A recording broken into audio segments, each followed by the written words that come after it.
asalaamaaleykum mbokk internet yi seen football TV ñëw pour jox leen xibaaru Europe ak yu concerne suñu gaynde comme ni ngeen ko gisee si photo bi de donc ñoom Al Nassr bu ñoom Sadio Mané moo doon jàmmaloo équipe bu Idrissa Gana bokkul si feuille de match maanaam bokkul sax si groupe bi même baa nga fay gis yooyu noonu bi passe doon nañ leen championnat bi aussi malheureusement la leen dóoraat le tenant du titre du championnat même si lii King Cup la coupe la mais Sadio Mané a encore fait une belle performance. bii passé 7 lañ ko noté sur 10 tey encore 7 lañ ko noté sur 10 mu joxewaat passe décisive comme ni mu ko defee bii passé mais ki ñu mën a wax mooy Joao Félix qui marque encore des buts fantastiques qui est nommé l'année dernière meilleur joueur du championnat saoudien loolu la continuer di def. Concernant Gana Gueye pour moi la performance qu'il a fait l'année bii passé en championnat c'était beaucoup intéressant maintenant bon peut-être que ñii dañ koy noppal wala mu ressenti benn douleur mais am benn information génnewul di wax la pourquoi. Donc kii di donc Gana Gueye fa mais li ñu leen mën a wax rek l'international congolais seen capitaine bi Justice de Dieu moom mii di même ba jeune mais après dañ ko génne mais actuellement au vu de l'effectif qu'a Al Nassr franchement c'est du hasard di tax mu jàppale dóor leen mais Sadio Mané reste décisif ce qui est très important. Gars yi Wan-Bissaka ancien joueur de Crystal Palace nekk du côté de West Ham moom maintenant c'est officiel comme ni nga gisee Fabrizio Romano moo ko xamale here we go bi leer na nañ dem na du côté de Aston Villa jouer donc la Premier League donc suñu gaynde bi tam loolu la bëgg bàyyi leen ko mu dem El Hadji Malick Diouf instant yi nekk téye foofu instant yi ñoom leen rek la bëgg ngeen bàyyi ko mu ñëw dem Brentford parce que Brentford faut savoir que def na deux offres mais à chaque fois Aston Villa refuse et Aston Villa bàyyi nañu Wan-Bissaka dem c'est normal aussi am ñu Wan-Bissaka instant yi El Hadji Malick Diouf moo gën a cher Fofana deux clubs ñoo koy bàyyi xel Fofana bi l'ancien joueur de Monaco nekk Milan AC il fait pas partie des plans de Amorim donc entraîneur portugais bi ba tax ne Crystal Palace Nottingham Forest ñaari club anglais ñoo ngi koy bàyyi xel et tout faut savoir que du côté de Milan Nkunku sax bokkul si plan yu Amorim donc Fofana aussi carte gi leer na bu ñu jógee foofu on va parler de Musiala mais Musiala bi passé en même pas samedi la woon mu évanouir daanu yëpp tiit genre yi xaw a malaise xam nga say bëri teeg tey encore mu defaat malaise gars yi nañ prendre lii au sérieux lii moom man franchement j'ai peur bi ma gisee lii ñaari daan nga daan ko en même pas samedi ak tey jii nii ak tey mardi gars yi wax li ma seen xalaat faut noter que nag deuxième mi-temps la dugg quoi après mu évanouir mais xam naa ne même ay coéquipiers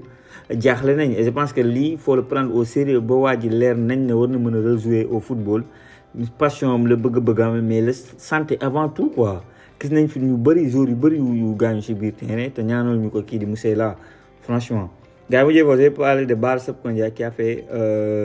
joué tout le match qui n'a pas fait le match extraordinaire comme ñu def yi passe je trouve mais quand même qui a la confiance de l'entraîneur parce que tey jii compagnie équipe B la teg mais équipe B bi mu teg deuxième mi-temps après dafa raxas ñëpp dugal génn ñëpp presque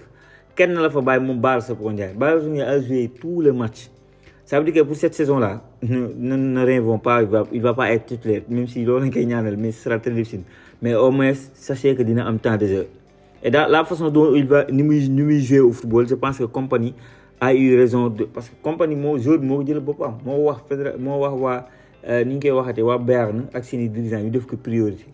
ba pare signé un contrat de 5 ans parce qu'il a la confiance de l'entraîneur parce que il faut savoir que amoon na yeneen sollicitation foo xamante ne mën na fa am temps de jeu mais le projet bi xamante ne Kompany jaay na ko doy na ko xam nañ c'est un jeune joueur il va beaucoup apprendre des Kimmich et autres xam nga même les attaquants yi xamante bokkuñu rôle bi ñu joué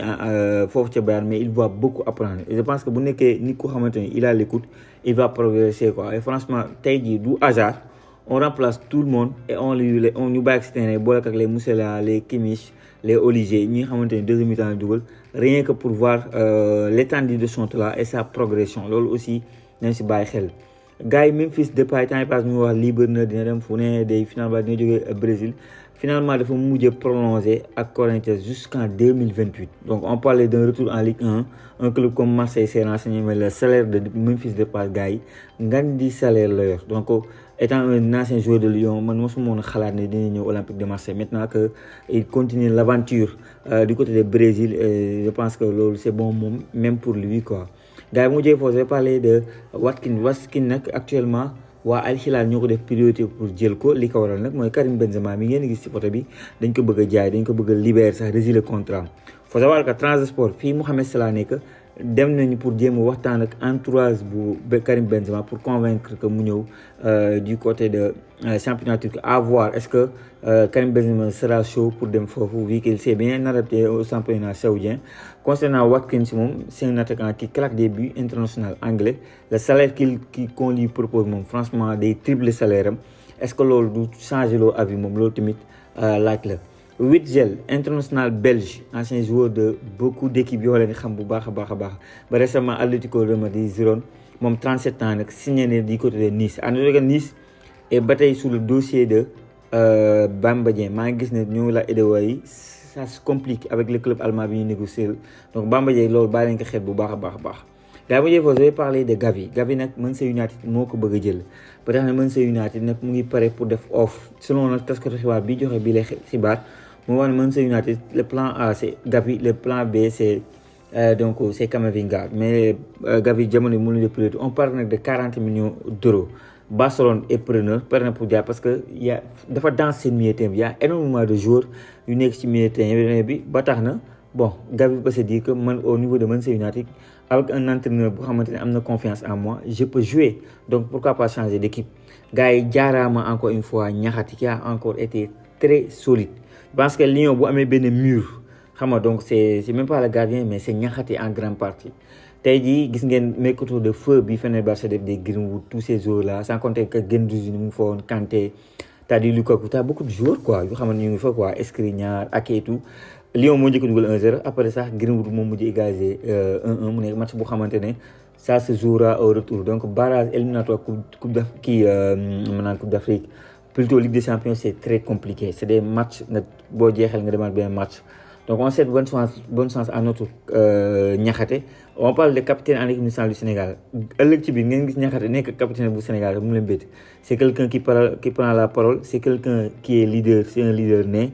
Ragalul jël ay risques et tout. Donc au lendemain avec Vieira nii mu nekk fa capitaine bu ma bett moom mii di Niakhaté. Gars yi c'est maintenant officiel c'est na ba pare donc ba def ay photo moom mi di Rodri nag dafa xaw a reeru moom mooy Kanté la rek Kanté espagnol la rek. Rodri amul sax compte réseaux sociaux moo donc ak ku jéem ki mu nekkal gars yi si compte boobu lañ dem di ko wax bienvenue supporter yu Barça, c'est-à-dire amuñu fenn fu ñu mën a jokkalante ak moom quoi, mais moom c'est un Kanté, il est simple, même la façon dont ni muy solo il est simple. Sur le terrain nag c'est autre chose, c'est un autre level, c'est un joueur de classe mondiale et je pense qu'il va beaucoup apporter à Barcelone. Gars yi je vais parler cette fois-ci de Deco bi xamante il s'impatiente comme le Barça s'impatiente sur le cas Alvarez. Ils se sont donné un délai de 2 à 3 jours pour jéem a xool ndax mën nañu finaliser mbir mi ou pas, parce que mercato moo ngi dem il doit donc Allemagne bëgg na travailler avec un groupe l'attaquant qu'il leur faut. On passe à Guimarães bi xamante ne voilà ñoo ngi koy wax on les a proposé Nkunku xam naa ñu refusé parce que ay Fermin Lopez ay Olmo la genre numéro 10 yooyu am nañ profil boobu, donc ba tax na Deco daal moo ñu commencé impatienté donc yàkkamti et parce que bëgg na finaliser mbir bi et gis na ne Atlético de Madrid bëggul bàyyi dossier bi dem benn yoon du côté de fële ca Barça. Gars yi je vais parler du Real Madrid bi xamante ne gis nga mënuñu aligner Vinicius Junior, Bellingham, Mbappé, Diomande. Qu'est-ce que vous en pensez gars yi ci commentaire yi wax leen ma seen xalaat, parce que on sait que aussi tamit dafa bëgg aligner un milieu terrain Bernardo Silva la bëgg a teg et tout sur le milieu ak Valverde, loolu tamit débat la. Donc da ngay gis ne kon boobaa Bellingham day nekk numéro 10 et 3 flèches ci kaw Diomande droite gauche donc kii di Vini et donc en attaque Tora donc Kylian Mbappé. Dites-moi ce que vous en pensez ci commentaire yi gars yi. Zubimendi aussi tamit dirigeant Real laaj nañ ko ndax Zubimendi nekk intéressé jox na leen faveur maanaam donc na leen dem leen, donc si vous négociez le joueur ce sera très important pour moi parce que le Real Madrid est à la recherche d'un milieu de terrain capable de sortir des balles, capable d'être technique et Zubimendi mooy profil boobu qui connaît très bien le championnat espagnol, la Liga, il va bien s'adapter sans problème, donc loolu aussi c'est bon à savoir. On va terminer par Amara Diop bi xamante ne fële ca Turquie on parle de lui parce que gars yu bëri surtout ñi xamante ne xamuñu profil bi donc yàppoon na donc Fenerbahçe da koy jël ba pare teg en deuxième division Turquie wala beneen division foofu noonu beneen équipe foofu c'est Turquie, mais finalement donc ñoom dañ ko bëgg a téye. Les dirigeants veulent voir cette année donc kii di Amara Diouf la saison bii nii musée on parle de ñeneen ñu ngi naan saison 2027-2028 mais selon article bi saison bii la ñuy xaar Amara Diouf nga xam ne waa Fenerbahçe caaxaan surtout tellement pourtant ils ont tellement de jours sur le plan offensif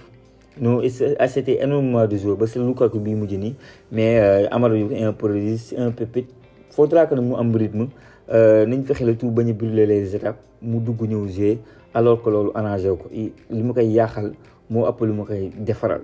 donc mbokk yi lii mooy quelques xibaar yi xam nga bëggoon naa ko waxtaan ak yéen bàyyi leen ci commentaire ngeen wax ma seen xaar A5 yi dem si yeneen plateforme yi dooleel ñu moo xam TikTok la moo xam Instagram la boo leen tapé Senfootball TV incha allah di ngeen gis suñu logo bi jaajëfal naa leen wax leen ba beneen su Senfootball TV